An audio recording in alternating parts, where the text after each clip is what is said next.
BRS పార్టీకి చెందిన Huzurabad MLA పాడి కౌశిక్ రెడ్డి ఇప్పుడు వార్తల్లో ఉంటున్నాడు. గడిచిన 2, 3 రోజులుగా ఆయన వార్తల్లో వ్యక్తిగా మారాడు. దీనికి కారణం ఏంటంటే, ఆయన నేరుగా ముఖ్యమంత్రి రేవంత్ రెడ్డిని ఉద్దేశించి, రేవంత్ రెడ్డి హీరోయిన్‌ల ఫోన్‌లు ట్యాప్ చేస్తున్నాడు.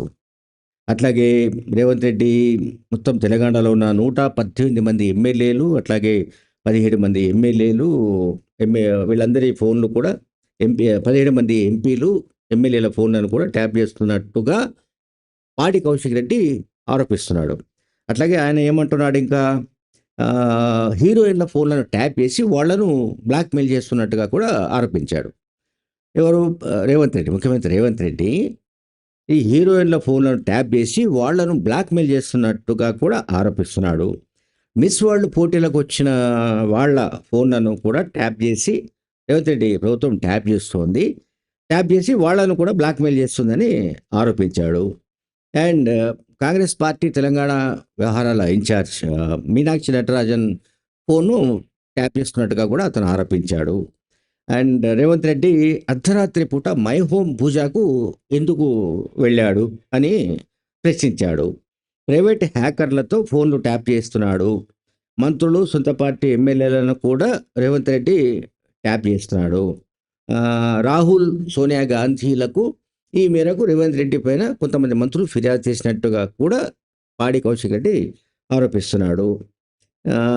అయితే ఇదంతా ఏంటంటే మొత్తం మనం రివర్స్‌లో ఆలోచించాలి. అంటే రివర్స్‌లో ఇన్ ద సెన్స్ గతంలో బీఆర్ఎస్ హయాంలో ఫోన్ ట్యాపింగ్ ఎట్లా జరిగింది?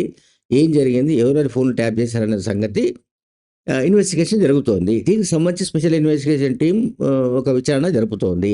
ఇందులో భాగంగా ఈ కేసులో ఏ1గా ఉన్న స్పెషల్ ఇంటెలిజెన్స్ బ్యూరో మాజీ అధిపతి, మాజీ ఐపీఎస్ అధికారి ప్రభాకర్ రావును ప్రశ్నిస్తున్నారు. అట్లాగే ఒక ఐ న్యూస్ ఛానల్ అధిపతి శ్రవణ్ రావును ప్రశ్నించారు. కొంతమందిని ఆల్రెడీ ప్రశ్నించారు, అరెస్ట్ చేశారు. అందులో రాధాకిషన్ రావు కావచ్చు, భుజంగరావు కావచ్చు, తిరుపతన్న కావచ్చు, XYZ ఇట్లా దాంట్లో ఒక 1/2 మందిని అరెస్ట్ చేశారు. వాళ్ళు జైలుకి వెళ్లారు. కొంతమంది బెయిల్‌పై వచ్చారు. ఫోన్ ట్యాపింగ్‌కు సంబంధించి బీఆర్ఎస్ హయాంలో జరిగిన భాగోతం అంతా కూడా ఇప్పుడు బయటకొస్తుంది. ఇదంతా ఒక ఎత్తయితే, ఇప్పుడు పాడి కౌశిక్ రెడ్డి రివర్స్‌లో రేవంత్ రెడ్డి మొత్తం అందరి ఫోన్‌లు ట్యాప్ చేసి పారేస్తున్నాడు. ఇంక్లూడింగ్ హీరోయిన్స్ అని కూడా అన్నాడాయన. అంటే దీనికి సంబంధించి ఆధారాలు అంటే రాజకీయాల్లో ఉన్నప్పుడు ప్రత్యర్థుల పైన ఆరోపణలు చేయొచ్చు. మనం కాదనట్లేదు. అయితే రాజకీయంగా ఆరోపణలు చేయడం వేరు. రాజకీయంగా ప్రత్యర్థులను అటాక్ చేయడం వేరు. కానీ ఫోన్ ట్యాప్ చేస్తున్నారు, ఫోన్‌లు ట్యాప్ చేస్తున్నారు, ఫోన్‌లు ట్యాప్ చేసి సంభాషణలు వింటున్నారు. అట్లాగే హీరోయిన్‌ల ఫోన్‌లను ట్యాప్ చేస్తున్నారు. దీనికి ఎక్కడ కూడా దీనికి సంబంధించిన బేస్ లేదని అనుకోవాలి. అంటే ఇక్కడ నేను కౌశిక్ రెడ్డి ఎందుకు ఈ గడిచిన 2, 3 రోజులుగా బాగా ఉత్సాహంగా రెచ్చిపోయి ఇవన్నీ మాట్లాడుతున్నాడంటే దీనికి ఒక రీజన్ ఉంది. ఇంకో కారణం ఏంటంటే హుజురాబాద్ కాన్స్టిట్యూన్సీ నుంచి కౌశిక్ రెడ్డి ఇప్పుడు ప్రాతినిధ్యం వహిస్తున్నాడు. బీఆర్ఎస్ పార్టీ ఎమ్మెల్యేగా. తర్వాత ఈటెల రాజేందర్ ఇప్పుడు మల్కాజ్గిరి ఎంపీగా ఉన్న బీజేపీ ఎంపీ ఈటెల రాజేందర్ ఆయన సొంత నియోజకవర్గం హుజురాబాద్. హుజురాబాద్ నుంచి ఐ థింక్ 6 సార్లు గెలిచినట్టుగా నాకు గుర్తు. సో, హుజురాబాద్‌లో ఒకవేళ బీజేపీ నుంచి ఈటెల రాజేందర్ కనుక బీఆర్ఎస్‌లో చేరితే బీజేపీతో తెగతింపులు చేసుకొని ఇదంతా ఏమంటారు ఊహాజనితమైనదే కావచ్చు మేబీ. బీజేపీ నుంచి బీఆర్ఎస్‌లో చేరవలసిన పరిస్థితులు చేరితే ఆయనకు హుజురాబాద్ టికెట్ ఇచ్చే అవకాశం ఉంది. ఇది కన్ఫర్మ్.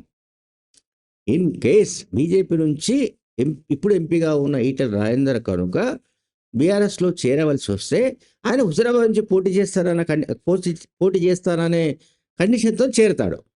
సో, ఆ కండిషన్‌కు ఒప్పుకుంటేనే ఆయన చేరే అవకాశాలు ఉన్నాయి. ఇది బయట జరుగుతున్న చర్చ.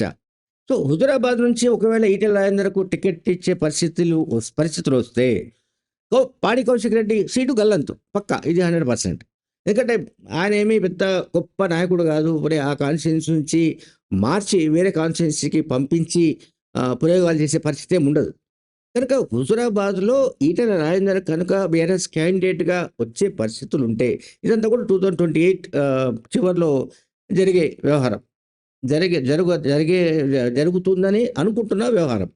జరుగుతుందా లేదని మనకెవరికీ తెలియదు. ఎందుకంటే బీజేపీలో ఆయన ఎంపీగా ఉన్నాడు ఈటెల రాజేందర్. ఆయన సొంత నియోజకవర్గం హుజూరాబాద్‌కు మళ్ళీ వచ్చే అవకాశాలను మనం కొట్టిపారడానికి లేదు.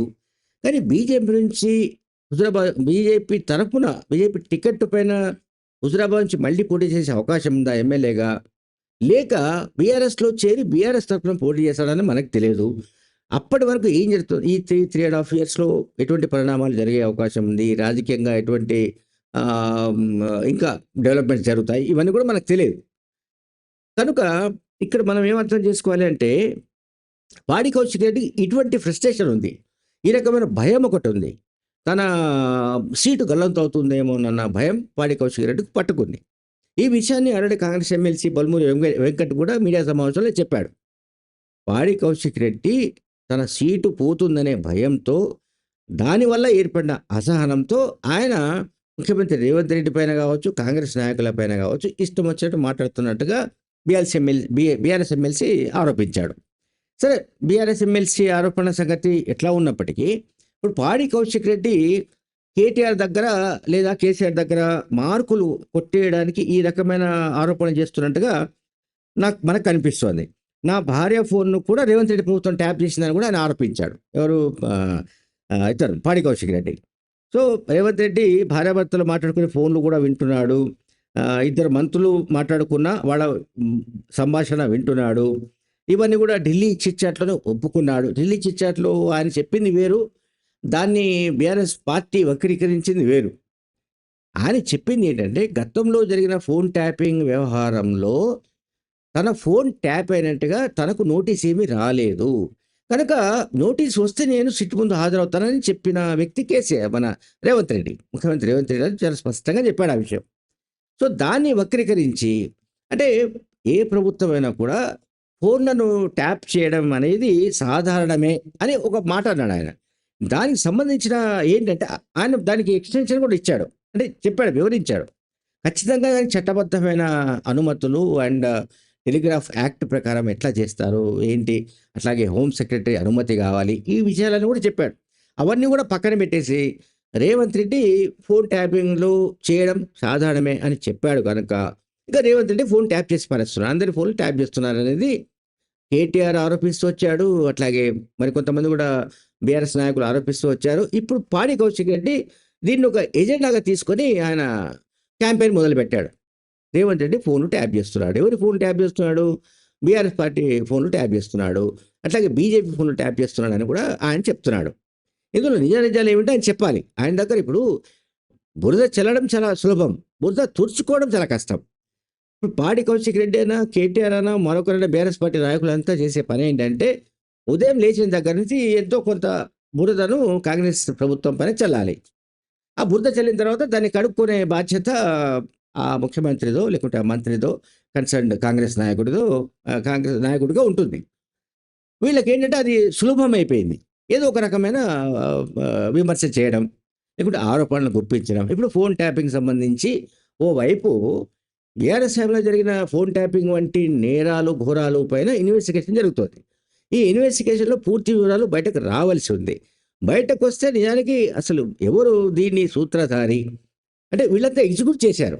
ప్రభాకర్‌రావు ఏం చెప్పాడు? మేము ఫోన్ ట్యాప్ చేశామని చెప్పాడు. దానికి ఎవరు బాధ్యులు అంటే, మా పై అధికారులు చెప్పారు గనక మేము చేశామని చెప్పాడు. అట్లాగే ఈ ఫోన్ ట్యాపింగ్ సంబంధించిన చేసిన టీమ్‌కు నాయకత్వం వహించిన వ్యక్తి ప్రణీత్ రావు. సో, ప్రణీత్ రావు కూడా కన్ఫెస్ చేశాడు. అవును, మేము ఫోన్‌లు ట్యాప్ చేశాము. మాకు ఆర్డర్స్ ఉన్నాయని ఆయన చెప్పాడు. సో, రాధాకిషన్‌రావు అయినా, భుజంగరావు అయినా, ఇప్పుడు ప్రభాకర్‌రావు అయినా, ప్రణీత్ రావు అయినా వీళ్ళందరూ కూడా చెబుతున్నది ఒకటే. మేము ఫోన్‌లు ట్యాప్ చేసామంటే నిజమే అని చెప్తున్నారు. 2023 నవంబర్‌లో 618 ఫోన్‌లు ట్యాప్ చేసిన విషయాన్ని కూడా వాళ్ళు చెప్పారు. అయితే ఈ ఫోన్‌లు ట్యాప్ చేయమని మీకెవరు చెప్పారంటే దానికి జవాబు చెప్పట్లే వాళ్ళు. దానికి జవాబు చెప్పకుండా దాన్ని దాటవేయడానికి ప్రయత్నిస్తున్నారు. లేదా దానికి ఇంకేదో మాకు తెలియదనో, గుర్తు లేదనో, మాకు ఆ టైంలో ఉన్నతాధికారులు మాకు ఒక లిస్టు పంపించారనో, ఆ లిస్టు ప్రకారం మేము చేశామనో అని చెప్తున్నారు. అంతకుముందేమో ప్రాథమికంగా వాళ్ళు చెప్పిందేమిటంటే, అసలు ఈ ఫోన్ల ట్యాప్ అనేది తెలంగాణలో మావోయిస్టులకు సంబంధించిన మావోయిస్టు పార్టీకి సానుభూతి పరులుగా, లేకపోతే మద్దతుదారులుగా, లేకపోతే వాళ్లకు ఇంకో రకంగా సహాయం చేసే వాళ్ళెవరున్నారనే దానిపైన ఎంక్వైరీ చేయడానికి అంటే వాళ్ళ ఆనుపానులు గుర్తించడానికి వాళ్ళు ఫోన్‌లు ట్యాప్ చేయడానికి సంబంధించిన ఒక స్టాండర్డ్ అనుమతులేవో ఉన్నాయి. కేంద్ర ప్రభుత్వం నుంచి, కేంద్ర హోంమంత్రిత్వ శాఖ నుంచి. ఇది పర్టిక్యులర్‌గా ప్రతి రాష్ట్రంలో గూడా ఇటువంటి బ్యూరోస్ ఉన్నాయి. బ్యూరోస్ అంటే ఒక విభాగం. స్పెషల్ ఇంటెలిజెన్స్ బ్యూరో అంటాం మనం ఇక్కడ తెలంగాణలో ఎస్ఐబి అంటున్నాం. సో, ఎస్ఐబికి చీఫ్‌గా ఉన్న ప్రభాకరరావు చెప్తున్నదంతా ఏమిటి? మావోయిస్టులకు సంబంధించిన ఫోన్ల ఫోన్లను మేము ట్యాప్ చేయడానికి అనుమతి తీసుకున్నామని మొదట చెప్పాడు. ఆ తర్వాత మరి 618 మంది వీళ్ళంతా ఎవరు? అంటే దీంట్లో పత్రికాధిపతులున్నారు, జర్నలిస్టులున్నారు, లేకపోతే కొంతమంది హైకోర్టు జడ్జెస్ కూడా ఉన్నారు. అండ్ కొంతమంది సామాజిక కార్యకర్తలున్నారు, కొంతమంది మానవ హక్కుల సంఘాల కార్యకర్తలున్నారు. మరి వీళ్ళందరూ ఎందుకు చేశారు అంటే, ఇది మళ్ళీ దానికి జవాబు చెప్పట్లేదు. అంటే దానికేదో డొంక తిరుగుడు జవాబులు చెప్తున్నట్టుగా మనకనిపిస్తోంది. సో, ఇప్పుడు మళ్ళా మనం కౌశిక్ రెడ్డి గురించి మనం చెప్పవలసొస్తే, ఆయన బహుశా కేటీఆర్ డైరెక్షన్ తోటో, లేకపోతే హరీష్ రావు డైరెక్షన్ తోటో ఎవరో ఒక ఆ పార్టీకి సంబంధించిన ఒక ప్రముఖుడి ఆశీస్సులతోనే ఆయన ముఖ్యమంత్రి రేవంత్ రెడ్డి పైన ఇటువంటి ఆరోపణలు చేస్తున్నట్టుగా మనకు కనిపిస్తుంది. ఎందుకంటే నేను చెప్పాను కదా! దీంట్లో ఆహ్, ఏ ఆధారం కూడా పాడి కౌశిక్ రెడ్డి దగ్గర ఉండే అవకాశం లేదు. పైగా ముఖ్యమంత్రి రేవంత్ రెడ్డి పట్ల ఈ హీరోయిన్‌ల ఫోను ట్యాప్ చేస్తున్నారనేది చాలా అనుచితమైన వ్యాఖ్యలు ఇవన్నీ. అందువల్ల ఆయన పైన రాజేంద్ర నగర్ పోలీస్ స్టేషన్‌లో కేసు నమోదైంది. సో, ఇప్పుడేంటంటే కౌశిక్ రెడ్డి వార్తల్లో ఉండాలనుకుంటున్నాడా? లేక హుజురాబాద్ సీటు గల్లంతవుతుందన్న అసహనంతో ఇవన్నీ మాట్లాడుతున్నాడా అనేది మనకు తెలీదు. Thank you very much.